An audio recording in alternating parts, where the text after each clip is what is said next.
All right, man. In the motor room of the Real Don't Shop. I appreciate all my supporters, man. So I'm gonna try to be more of a content creator, try to help people out. So as I showed my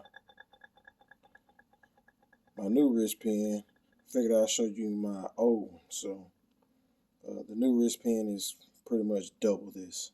This is kind of standard. Like 12. What they consider like anywhere from 12 to I think like 15, 1600, something like that. And then you can get a hardened chrome moly.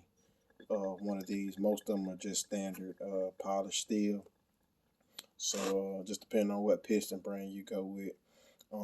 There's some nice options. Some chrome moly, and I think it's like a hardened H19 or something like that. So it's a lot of good options. Also with the buttons that are out there, or some really good options.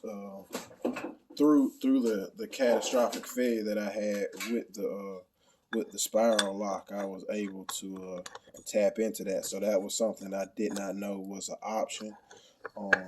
It is same thing with AN fittings.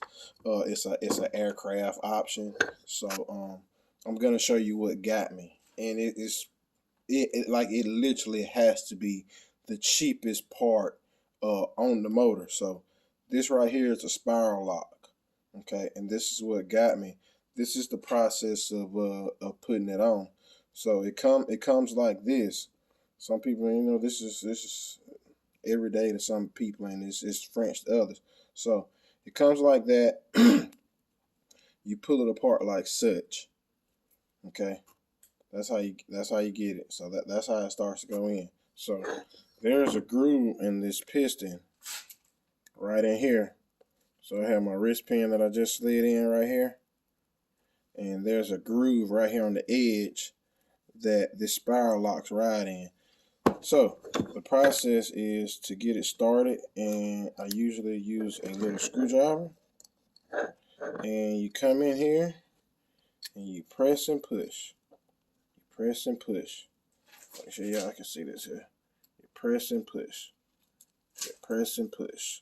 Alright, and then you have this little, it's going in here. I like to have a screwdriver. Make sure you can see that. I don't know if you can kind of hear it, just kind of snaps in there. That's all it does. And honestly, it's really not. I think I can flip it and show you.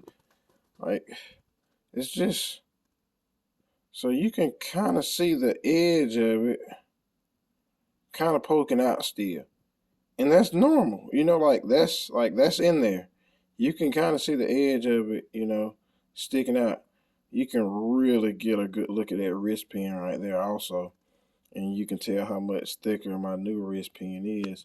Um so like that's it. That's all to it. So, if something happens, they can jump out. That's all I can tell you. They can jump out. I'm not the first person to have a spiral lock problem. Just not. Probably won't be the last. It's just part of it. So the situation that happened was, I'll show you here on the piston. So what happened was my spiral lock, it came out right here. Okay. So then what you see here is where my wrist pin was riding. So then my wrist pin is riding right there. So then, of course, I have all this here scarred up because the wrist pin should have been riding on this side of it, but now it's riding on the inside because it's riding on the outside over here.